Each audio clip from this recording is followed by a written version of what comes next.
A lot of buzz around Wyatt right now, so I just wanted to go back to two stories we've talked about before. One, what was the process of moving down in the draft? Because you knew you were going to get him, and I think a lot of credit goes to Joe McDonnell. And then two, what was the process of having Wyatt live with Joe Pavelski?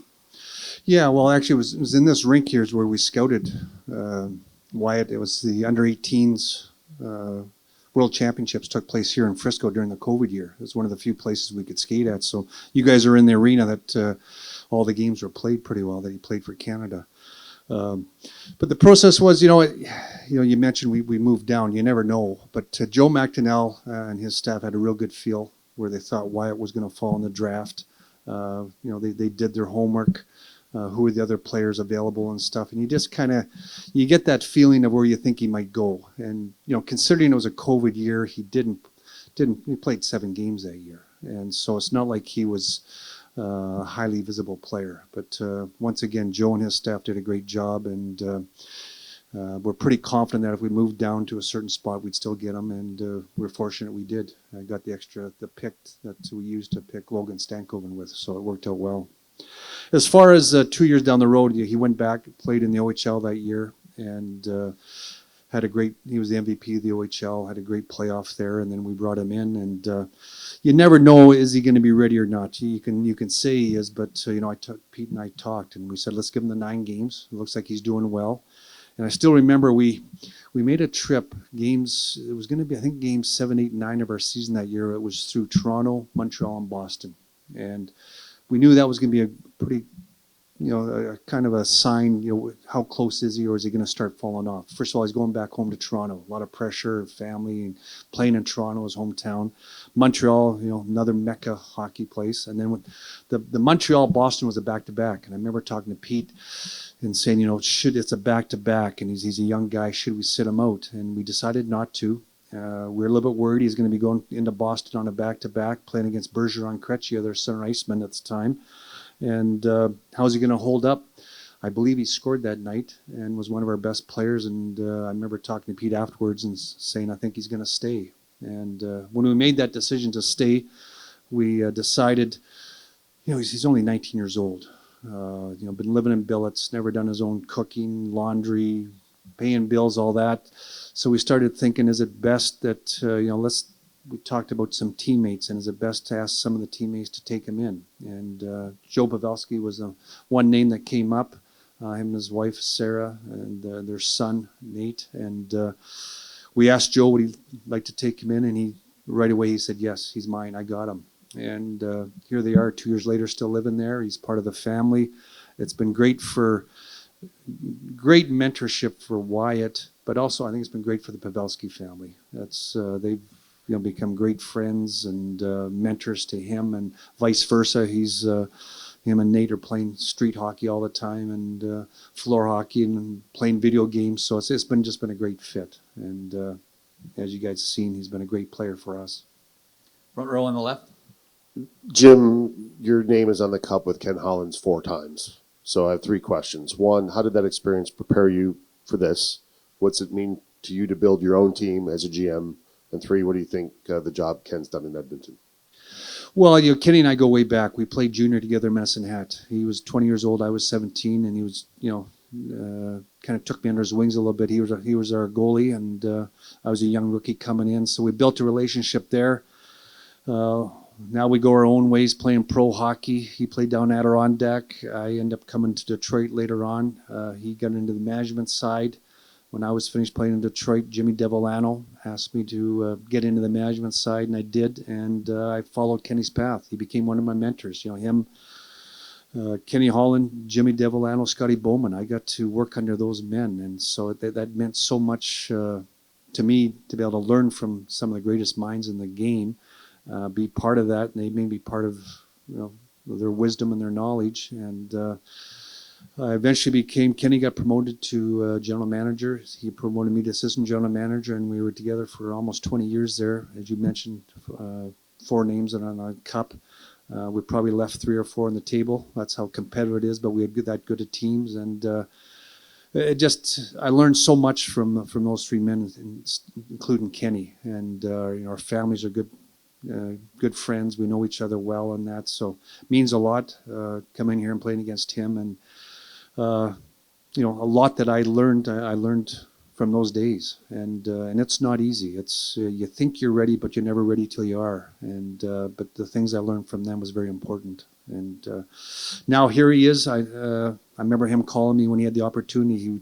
He stepped aside so Stevie could come in, and right away he got a call from Edmonton. And he called me late at night. He was over in Europe and said, "Jim, what do you think?" And we walked through it, and I gave him my words of wisdom, and we talked, hashed through it, and here he is. He's now got them on the cusp, same place we are, and he's just done a great job in a high-pressure environment. And he's in the Hall of Fame for a reason, and that's why we're here now. Front row center. Hey, Jim. When you look back to bringing in Pete, what was it about him that made you think that he could make an immediate impact in the way that he has here? I was fortunate to meet Pete way back in his junior days when he was, Windsor and then Kitchener winning the Memorial Cup, and watched his career along the way. He went to Florida, New Jersey, had success there. We actually hooked up in the World Championships 2015, and in 2015 in Prague, won gold medal, and got to know him there even better. Now he's a pro coach and saw his mentality, and then watched his success in San Jose and Vegas, and his record speaks for itself. You see what he's done, how he's handled situations. It's what I told our players and our staff before the season started. I go in every night knowing that we're all prepared. We got a chance to win every night. Doesn't mean you're going to win every night, but I know because of what Pete's put in place, we have a chance to win every night. And that's a pretty good feeling when you're a general manager. Front left. Pete, you got a bunch of veterans on your team, Ryan, Joe, Jamie, and Matt, guys of over 1,000 games. Ryan's, I think, close to 1,500. What have they meant to this group, and how much of a rallying cry is it for these guys without a cup to get them over the hump?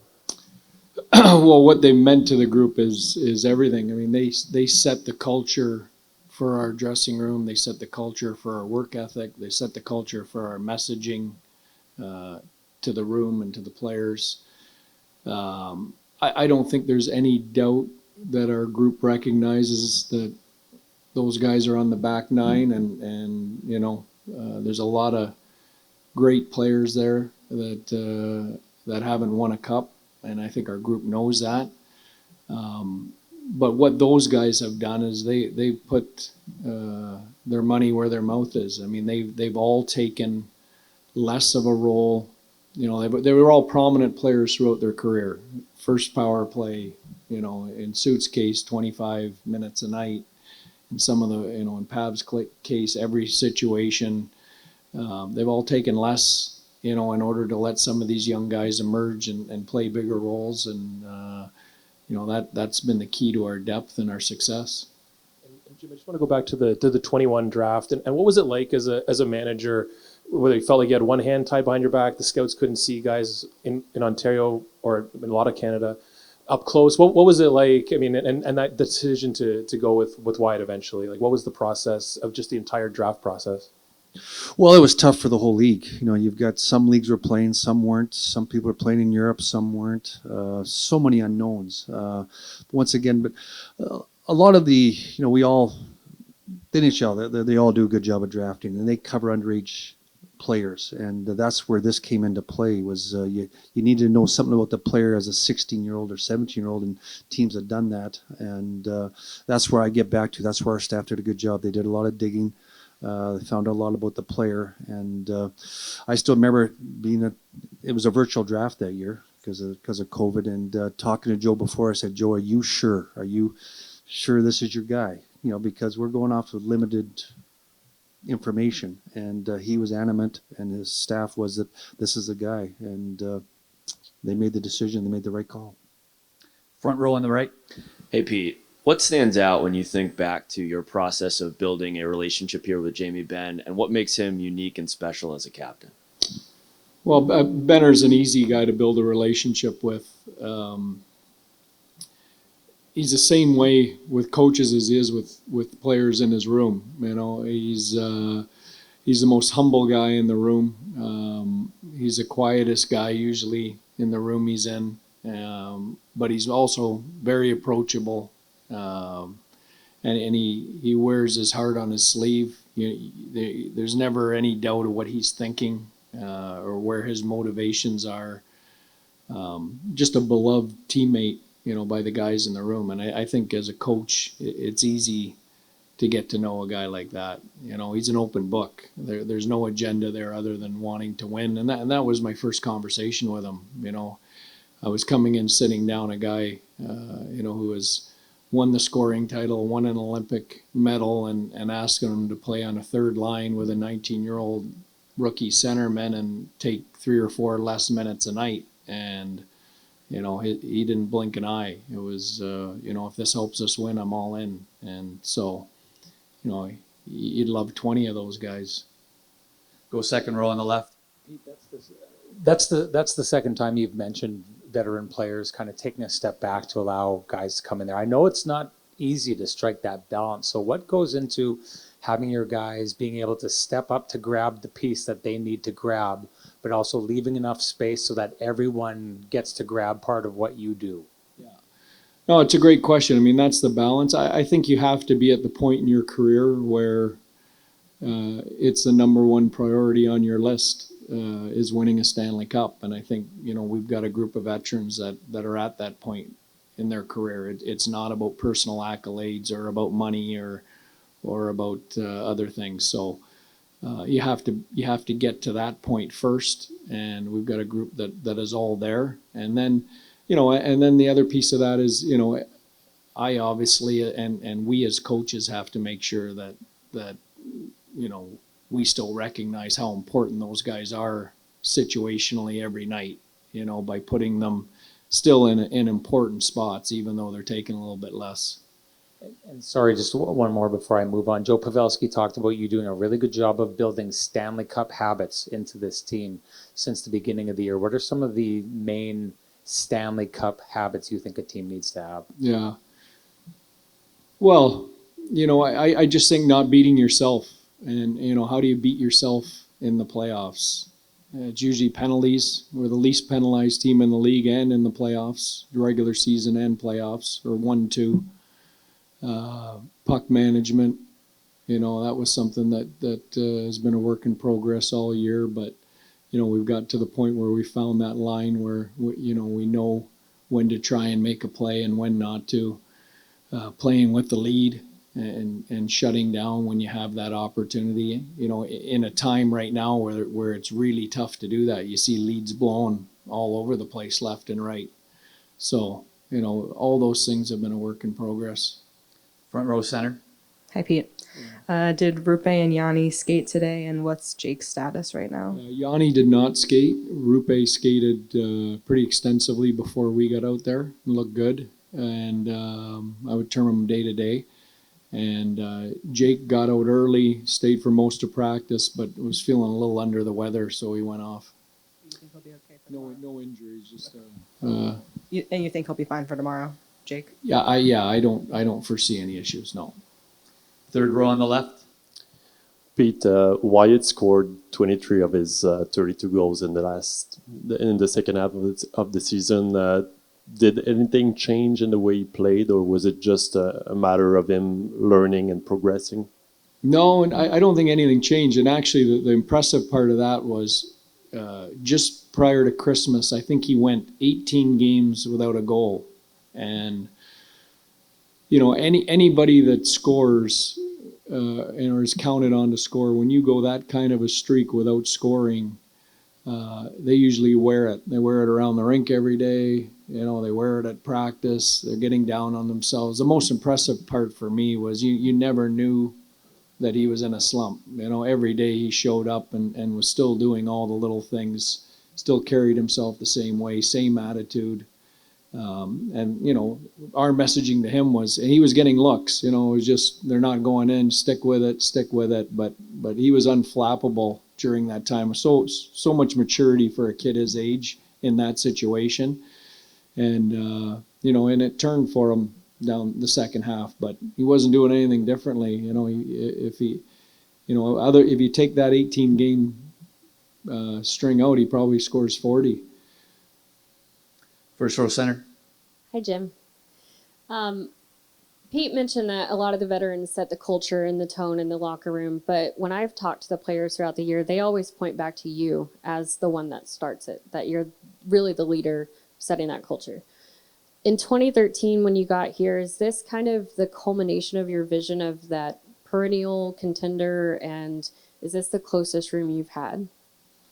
Yeah, when you come into an organization, there's a reason there's some changes that are going to happen, and it takes time. And we've been very fortunate. But I go back to the players here have really grabbed it. It's getting the right people in place, and it doesn't matter whether you're in sports or what business you're in. It's about people and relationships. And we've got good people in place right from the front office, the coaching staff to the players. They've grabbed it, and it's a culmination of all those things together that they've bought into it. They want to win. I love what Pete says. In training camp we talked about this. It's about taking a little bit less to get more, and we talked about the older players. When it's more important the 2 points in the standings than the 2 points you may get in the game, your team's in the right spot, and that's where we're at with this team. And it goes back to our leadership. Starts with the coaches, staff. But this is what he envisioned. Yeah, you want your organization to get to a place where you got a chance to make the playoffs every year. You want to be in the mix, and it's not easy in this league. It's 32 teams, 16 make it, 16 don't, and it's a tough league that way. And the parity is unbelievable. You saw the teams at 100+ points, and teams with 90 points not making it. It is tough. It's a tough league. The parity's never been more. You look at the Final Four; they're all legit Stanley Cup worthy champion teams, and it's great for the league. But that also, to make those playoffs year after year after year, that's the most important part. And that's where I think our organization's got to now, which is important. Second row on the left. Hey, Pete. You talked about staying out of the box, which is obviously important going up against the Oilers. But when you do have to kill a penalty, what makes their power play so challenging? And what have you seen maybe from the last series with the Canucks? They went 11 in a row, killing off 11 straight penalties. Yeah. Well, what makes? Sorry, are you talking Edmonton's power play? So dangerous. Edmonton's power play. Okay. I thought you were talking 11 and 0. I thought you were talking about Edmonton's penalty kill. No, the Canucks killed 11 straight penalties against the Oilers in the last year. Okay, all right. The best penalty kill is stay out of the box. And again, like I told you, we don't take penalties. So, and I don't anticipate that changing. If you do, there's no doubt they build momentum off that. And, we have to make sure you're aware. We talked in our penalty kill meeting just about, this power play particularly because of the setup and the five guys and the fact that they play most of the 2 minutes. Your detail in your entire group has to be bang on. Stick positioning, assignments, responsibilities, bearing down on little things, details, clears, face-offs, things like that. So Colorado had a great power play, and we had to deal with that. I thought Vegas actually had a really good power play, got a couple power play goals early. I think this one's probably at a little bit of a different level than those, but similar mindsets. Anything else? Third row on the right. This is for both of you. Pete, you mentioned yesterday on the ticket that you had heard from Ken Hitchcock and many of the 99 Cup winning stars either sending notes or being around, and both for Jim and for Pete. What does that do to have that kind of continuity between a Cup championship team and your current squad trying to do that? Well, I think anytime you win a Cup, there's a pedigree and an experience that goes with that. And, Ken was one of our coaches here. Ken Hitchcock did a great job of really instilling a lot of the things that we needed to put in place. We had a young team at the time. We hadn't made that next step. And a lot of the things that we're seeing now, he had a lot of input in that. And so like I said, he's been a Dallas Star for a long time. He's in our Hall of Fame, and I think he lives and breathes Dallas Stars hockey. So it's great when you have a former coach connecting with our coaching staff and sharing what he's watching in the games and everything else. And as far as having the players around, it's great. When you see former players that have won that cup and how they're excited for this next group of guys. Jamie Benn played with some of these guys. Joe Pavelski's played, and Suter, they've played against these guys that have won cups. So it's a great connection that way, and I think it just makes it exciting for everyone. Front left. Two quick ones. I want to make sure my memory and facts are right. You brought Joe McDonnell, Mark Leach from Detroit when you came here, right? Anybody else? Correct. Yeah, that was it. Yeah. And McDonnell, obviously, big role in Wyatt Johnston. Any other players I should note that he had a big role in draft? Well, he's my director of amateur scouting. So all the players, majority of the players, 3/4 of them have been through his drafting and stuff, and the staff. And there's other staff that were here before, Rickard Ohnquist, Kari Taco, those guys. That's the Rupi Hintzes and the Essa Lindells. So we've got a great staff that have come together. Some of them were here before I came here, did a great job, and then they've joined forces with Joe and Mark and other staff, and they've done a great job with all these players. Logan Stankovens, Liam Bischel, Maverick Bork just won the AHL scoring title and was the MVP of the AHL and first All-Star team. What a great year he's having. He's just turned 21, I believe. So we got some great young kids coming, and it's what excites me about our team right now is just the mix of players. We got the older veterans. We talk about the Pavelskis, the Suters, the Benns, the Sagans. We've got another core of guys, the Jake Ottingers, Rupe Hintz, Jason Robertson. And then there's another group of guys that have come in, the Thomas Harleys, Logan Stanko and Wyatt Johnson. These guys have come in. So a real good mix in the room of different, eras of hockey. But they've really come together, and the young guys bring energy, the old guys bring the wisdom, and some nights the old guys are bringing the energy, and the young guys are pretending they got wisdom, trying to spread it around. So, but it's a great mix, great dressing room, and with the work the coaching staff has done, that's one of the big reasons why we're here right now. All good. Thank you, gentlemen. You guys have played some very good offensive players, and I think your role defensively has been improved. What is it like when you're out there as a forward against guys like McKinnon and everybody you're going to face?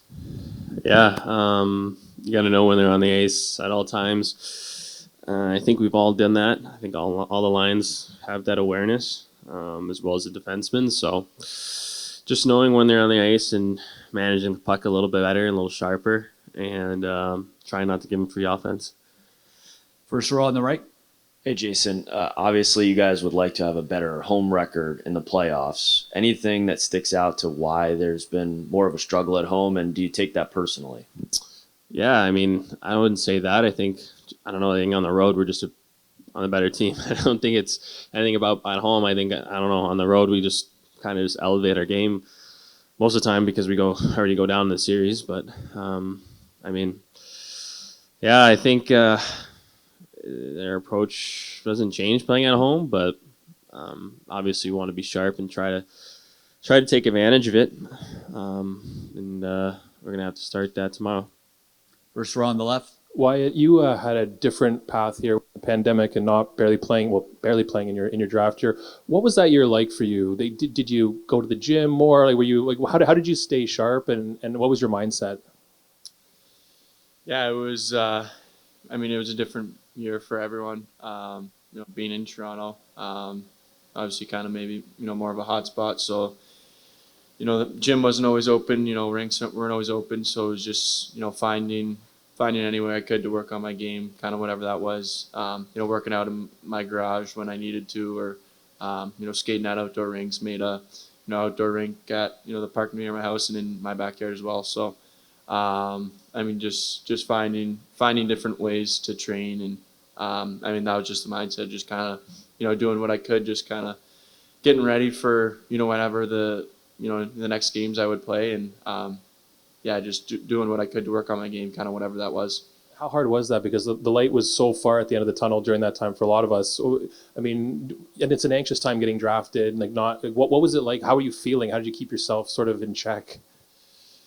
It was tough. Yeah, I mean, the biggest thing was finding different ways to train. My gym was closed down for a while, so got some gym equipment, so I was able to work out in my garage. And I mean, it was just, I think the biggest thing was just, my love for the game. Always wanting to get better, keep working on my game, and being out on those outdoor rinks. You can spend a lot of time out there, and I mean, it was just kind of the biggest thing for me was just keep working on my game and getting ready to, knowing that there was going to be a next game at some point. I didn't know when that was, but it was making sure I was going to be, as good as I possibly could when that time came. Stay in the front left. Jason, it's been a minute since you guys have won the first game in a series. What do you think the trick is going to be for you guys to get that win against Edmonton tomorrow? And then how can you take that momentum in having your first lead in a series? Yeah, I mean, like you said, I haven't won a game one in my career, so it's been, I don't know, 7 or 8 series, but I thought we had a chance last series to go up in game one. We played really well, and then obviously blew that. So definitely want to, keep that same approach as we did Colorado, get on a good start, try to take the game over and not blow it away. So hopefully we get that done tomorrow against a really good team. Third row on the right. Wyatt, is the whiskey hat a 21st birthday present or a recent purchase now that you've entered that chapter of your life? I got it for Christmas from my sister, so a little pre-21, but yeah, I don't know. It's a nice hat and I like it, so I've been wearing it, ever since my sister got it for me. Well, he was in Canada. Yeah. So yeah, right for Christmas. So there you go. Yeah, I was in Canada for Christmas. It's Ontario. So there it you was go. legal. Third row on the left. Wyatt, you scored 23 of your 32 goals in the second half of the season. What maybe wasn't working in the first half and what clicked in the second? I don't know. I mean, I think, throughout the season you want to, keep building your game and, keep improving throughout the season. And, yeah, I mean, I think just for me, it's, working on the game kind of, I still haven't played that many NHL games. And, yeah, I mean, I think the first half of the season, you're still kind of still learning. I mean, I'm still learning every day still. Still got a long ways to go in terms of just kind of, learning about my game, learning about, the kind of the NHL level. And, yeah, I mean, I think the biggest thing is just trying to improve throughout the season. I've had a chance to play with some pretty special players, and, I think that's a big difference. And, yeah, I think the biggest thing is just try to improve, keep adjusting throughout the season, and, keep working on your game. Second row on the right. Hey, Wyatt, Adam Rossel with Spectrum News Texas. Obviously talking to your teammates, Pete, everybody's got a lot of confidence and a lot of trust in you. I mean, you're just turned 21. Why have you been able to earn that at such a young age? I think the biggest thing for me, I think, I'm in terms of the on ice is, making sure I'm being a good two-way forward. That's always been a big part of my game is, being good on both ends of the ice, which I think, I've noticed is so crucial, especially at this level with, if you're not, taking care of both ends of the ice, you're going to get burned, pretty badly, especially when you're playing teams like Edmonton and Colorado with, all the top players they have. And then I think, also the coaching staff have been awesome with me and, allowing me to have that confidence to make plays and, not burying me, for the rest of the game if I make a mistake or whatever it is. So, yeah, I mean, I think, there's a number of things, obviously playing with some great players, which kind of allows me to, use my skill set, make plays, and, yeah. Second row on the left. Wyatt, you two guys, for sure you want to win a Stanley Cup. You young players, you want to win. The guys in Edmonton, they've been to a couple Western Finals here. They think it's their time. It's their time to win. Can you probably drive? I assume you drive to the rink with Joe Pavelski? Sometimes we sometimes go apart, but just different schedules. But. And my point is this: can anyone want to win the cup more than a guy who's played 1,300 games, or Suter who's played 1,500 games, or Benn who's played 1,100 games? Do you, as young guys, do you get that whole thing that what they're going through and how bad they want to win? Yeah, I think so. I mean, you see, Joe's a great example of,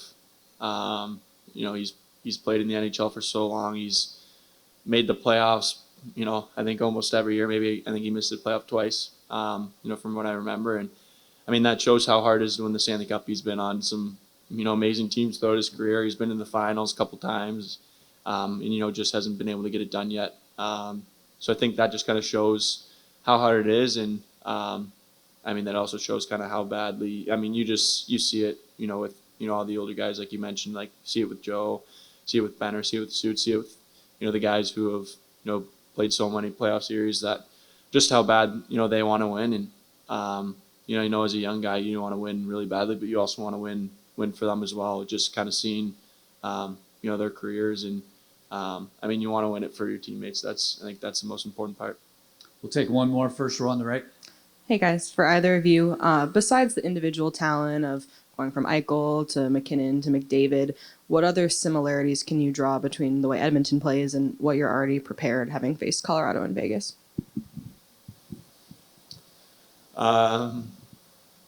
Yeah, I mean, I think the first thing that, stands out is just kind of the really high quality players that, all those teams we've played have had. And, yeah, obviously you got the, McDavid, Draisaitl, two of the best players in the world. And, playing McKinnon, Makar last series. I mean, there's all teams that have some, amazing players. And, I mean, for us, it's, you got to play as a 5-man unit, especially when you're playing against those guys. And it's, defending them, not just, those one-on-one battles, but it's defending as a whole team. And, yeah, I mean, there's definitely, every team's different. But, there's also similarities between each team. And, the one constant is us and, what we do. And I think that's the most important part, is making sure we're doing, all the right things and doing the things that, made it successful, the whole year.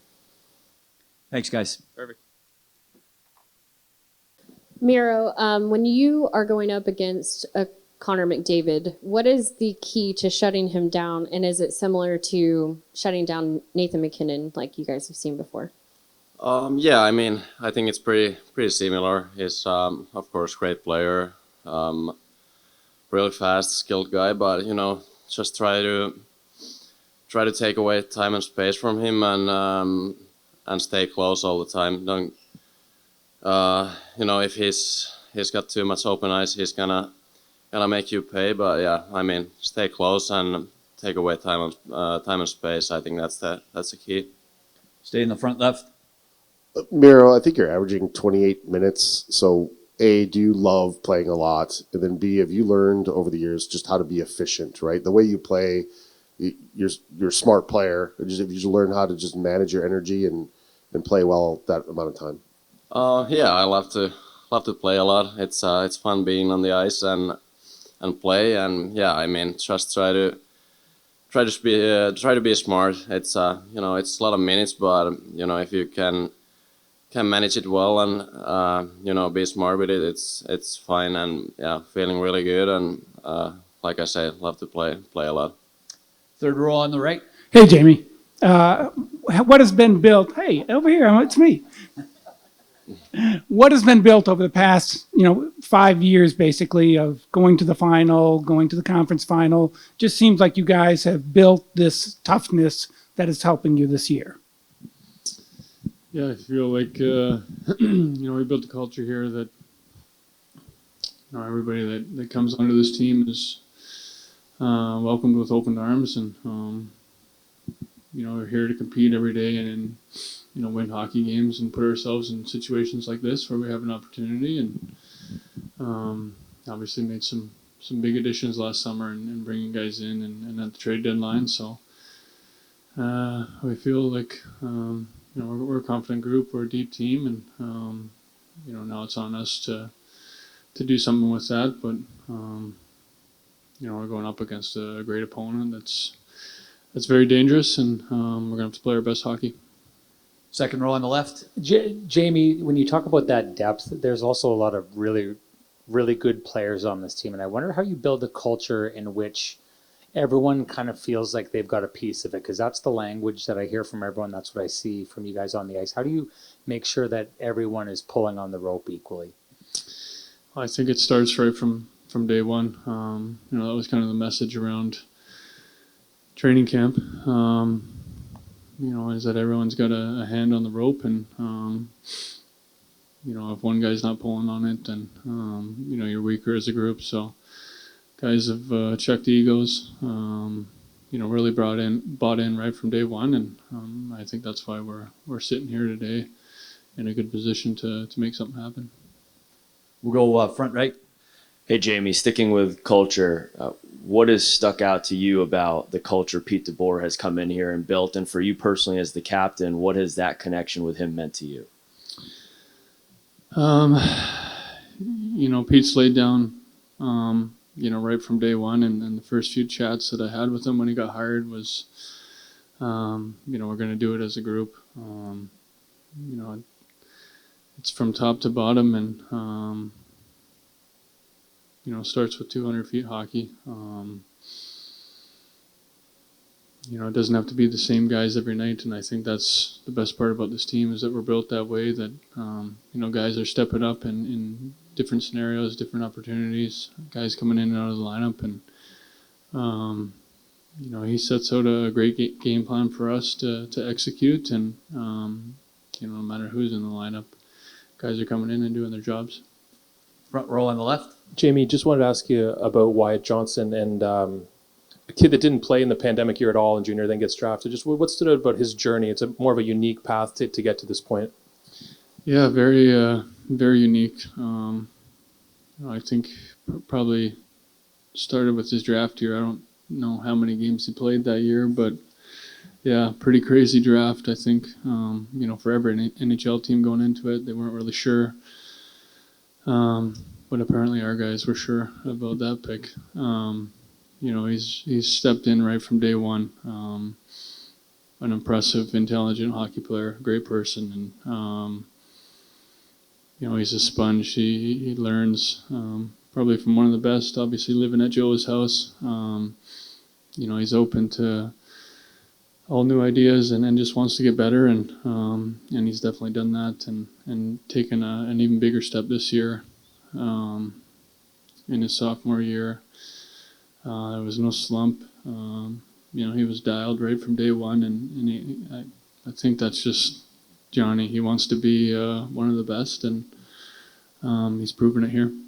We'll take a couple more. Third row on the right. Hey, Miro. What have you seen from Chris Tanev, and how much has he helped the group as a defenseman? I think he's been huge. It's a great addition for sure, and just how he defends and blocking shots and plays hard. It's unreal. He's really good at it, and of course, I think he's making great plays too with the puck. He got some poise and great breakout passes, and he's been great for us. Second row on the left. Is that me? Yeah. Jamie, the guys on the other side, they've been to a couple of Western Finals. They think that it's their time to win. They want to win a cup, of course.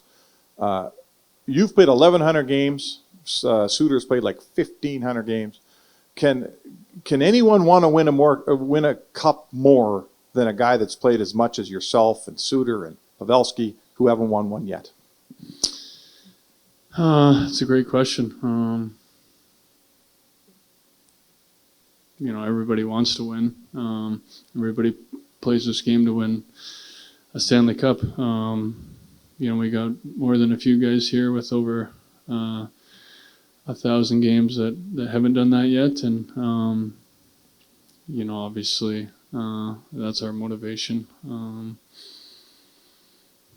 Obviously they want to win, but so do we, and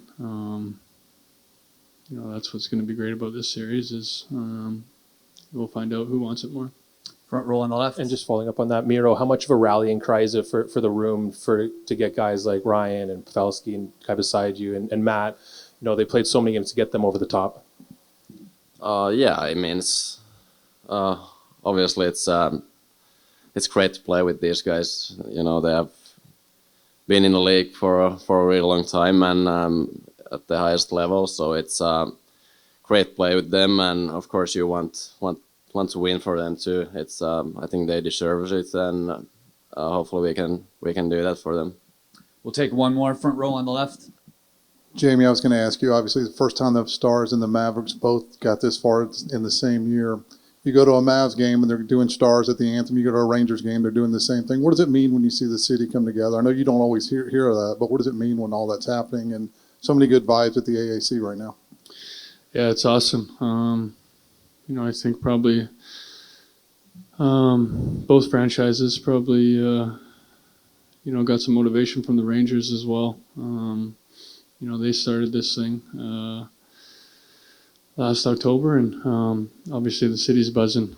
We're happy to, you know, watch the Mavs go on and do so well, and we're supporting them as they're supporting us. You know, it's a great time to be a sports fan here in Dallas, and you know, hopefully good things keep coming here.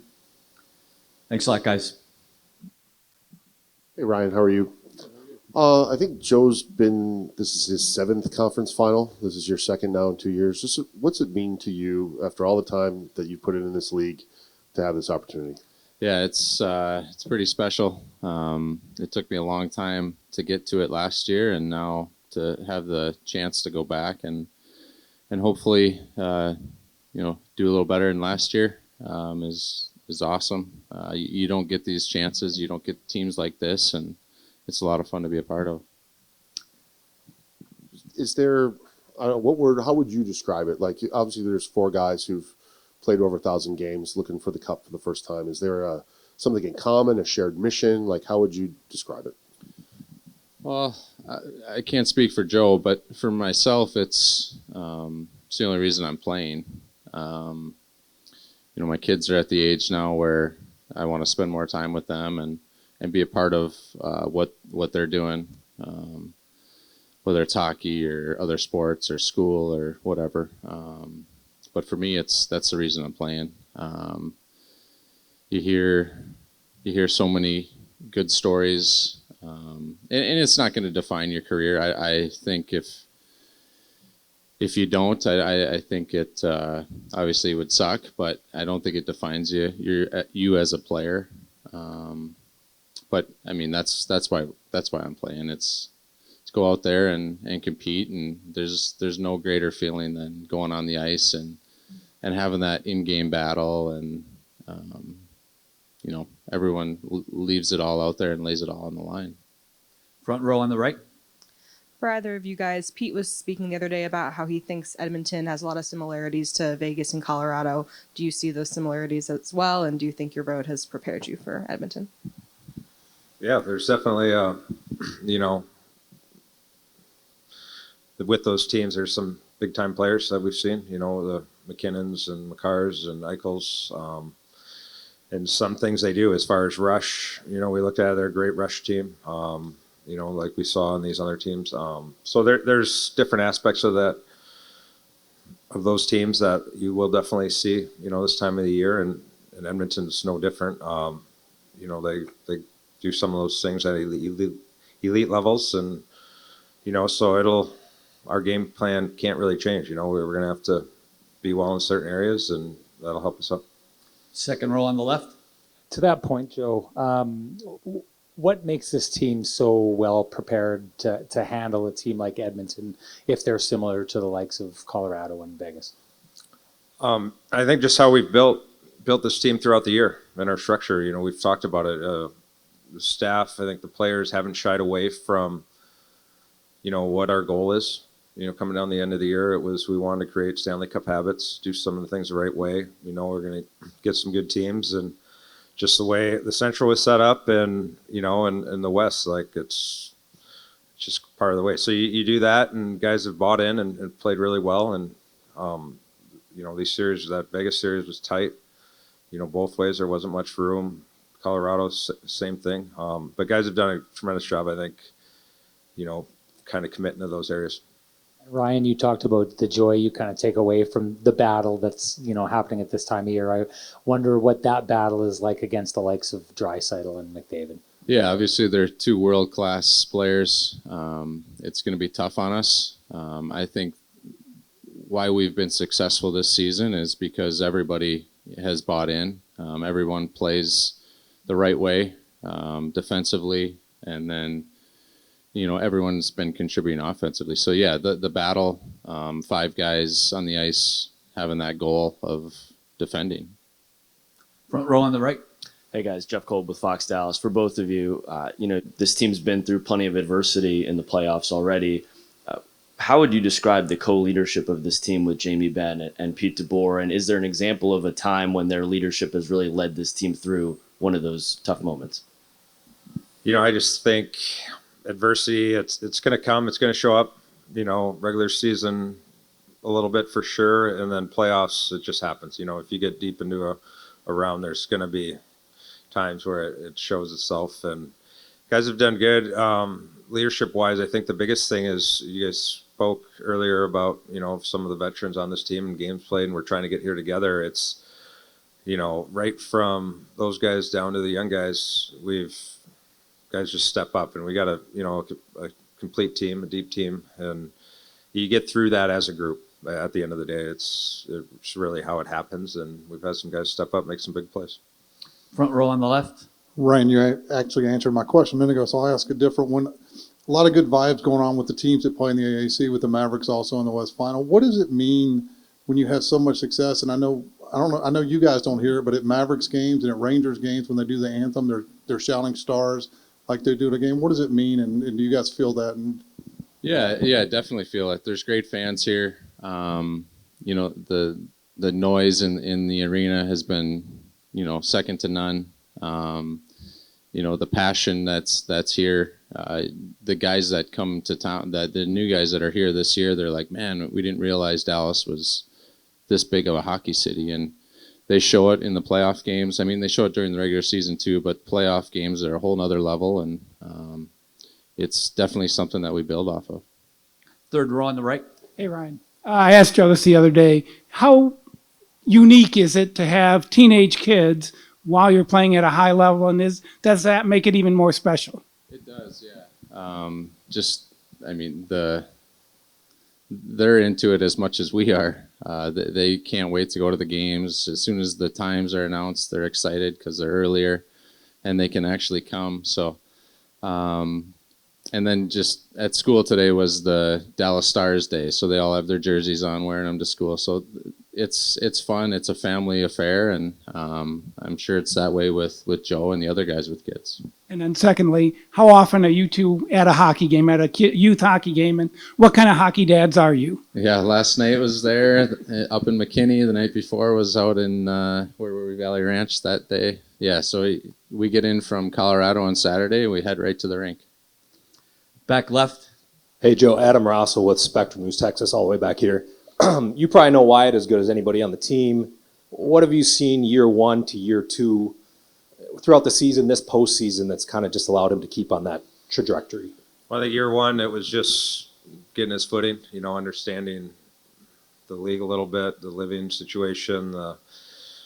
We talk, looking back, you're wondering if he's going to hit a little bit of a wall at any point, but he just, he commanded more ice time, more situational ice time, PK, and handled it. And this year, coming back, it was, I guess one of the biggest things is just the confidence that you see in him and the belief that he should be there and the want to be a difference maker. And, you see those things, and on the flip side, nothing's changed personality-wise around the house. He's still, a tremendous character at such a young age, and just a good person. Fun to have around for sure. We'll take one more front left. Just facts. If you don't want to say it, fine. But names, spellings, ages of your kids. Do you mind sharing that? I have 4 kids, and okay, yeah. Two boys, 2 girls. Okay, yeah. You just leave it at that. You're putting me on the spot. Well, that's why I said it. So if the answer is no, I understand. Yeah. Was it like elementary school, middle school that had stars? The oldest is 13, so I think he's in 7th grade. Right. And then like an 11-year-old, 9-year-old, and a 6-year-old. Cool. Yeah. Thank you. Thanks a lot, guys.